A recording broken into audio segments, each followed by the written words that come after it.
अस्सलामुअलैकुम। दोस्तों, भारत एक साउथ एशियन मुल्क है। भारत रकबे के लिहाज से 7वां और आबादी के लिहाज से दूसरा बड़ा मुल्क है। भारत के पास दुनिया की 17% आबादी है और 2% दुनिया का रकबा मौजूद है। दोस्तों, भारत अपने कल्चर की वजह से पूरी दुनिया में एक अलग मुकाम रखता है। आज मैं आपको इंडिया के मुताल्लिक़ कुछ दिलचस्प और अनोखी बातें बताऊंगा। तो वीडियो की जानिब बढ़ने से कबल आपसे ये रिक्वेस्ट है कि अगर आपने अभी तक हमारे इस यूट्यूब चैनल को सब्सक्राइब नहीं किया तो इसको सब्सक्राइब करके साथ मौजूद बेल के आइकन को प्रेस करें ताकि हमारे हर नए आने वाले ऐसी मालूमाती वीडियोज़ आपको बर वक्त और बआसानी मिल सकें। नाज़रीन, भारत की फ़िल्म इंडस्ट्री दुनिया की सबसे बड़ी फ़िल्म इंडस्ट्री है और भारत दुनिया का सबसे ज़्यादा फ़िल्में बनाने वाला मुल्क है। भारत में अमेरिका के बाद सबसे ज़्यादा लोग इंग्लिश का इस्तेमाल करते हैं, यानी भारत दुनिया का दूसरा बड़ा इंग्लिश इस्तेमाल करने वाला मुल्क है।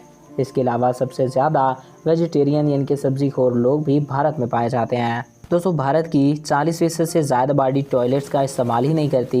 ये तादाद करोड़ों में बनती है। मगर यहाँ शर्म की बात यह है कि ये लोग मोबाइल फ़ोन का तो इस्तेमाल कर लेते हैं मगर टॉयलेट का इस्तेमाल नहीं करते और रफ़ाए हाजत के लिए खेतों का रुख करते हैं। भारत दुनिया का दूसरा सबसे बड़ा आबादी के लिहाज से मुल्क है और भारत का सबसे बड़ा मज़हब हिंदुज़म है, जिसको भारत की तकरीबन 89% आबादी मानती है। हिंदू मज़हब में दुनिया के कदीम मज़हबों में से एक हैं जो कि अपनी तारीख में काफ़ी उलझा हुआ है। भारत में हिंदू गाय को एक मुक़द्दस जानवर समझते हैं और इसके छोटे बड़े पेशाब का इस्तेमाल करते हैं और कई बीमारियों के दवा के तौर पर भी गाय के पेशाब का इस्तेमाल करते हैं। दोस्तों, इस वक्त पड़ोसी मुल्क की आबादी तकरीबन 140 करोड़ है, जबकि चाइना की आबादी 142 करोड़ है। इंडिया की आबादी में तेज़ी से इजाफा हो रहा है जबकि चाइना की आबादी कंट्रोल हो रही है। ये दोनों मुल्क लगभग इकट्ठे ही आज़ाद हुए थे। चाइना की आबादी कंट्रोल में आ रही है। नाज़रीन, भारत से 2 साल बाद चीन आज़ाद हुआ था मगर इसके बावजूद भी इंडिया की आबादी बढ़ती जा रही है।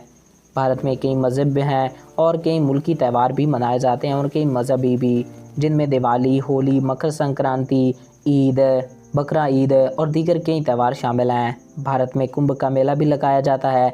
इस मेले में 2-4 हज़ार लोग गुम हो जाते हैं और ये आम सी बात है। हर साल इस मेले में 7 करोड़ से ज़ायद लोग शिरकत करते हैं, जिसकी वजह से यहाँ हर साल हज़ारों लोग गुम हो जाते हैं। इसी वजह से यहाँ बच्चों और बूढ़ों को कम ही साथ लाया जाता है। कहा जाता है कि ये मेला स्पेस से भी दिखाई देता है। तो नाज़रीन, ये थे भारत के बारे में कुछ दिलचस्प हक़ाइक़। मैं उम्मीद करता हूँ आपको हमारा ये वीडियो पसंद आया होगा और आपकी मालूमात में इजाफ़ा हुआ होगा। अगर आपको हमारा ये वीडियो पसंद आया और आपकी मालूमात में इजाफ़ा हुआ है तो हमारे इस यूट्यूब चैनल को सब्सक्राइब करें और साथ मौजूद बेल के आइकन को प्रेस करें ताकि हमारे हर नए आने वाले ऐसे ही मालूमाती वीडियोज़ आपको बर वक्त और बआसानी मिल सकें। एक नए वीडियो में फिर मिलेंगे। अपने प्यारों का ख्याल रखिएगा। मुझे दीजिए इजाज़त। Thanks for watching. अल्लाह हाफिज़।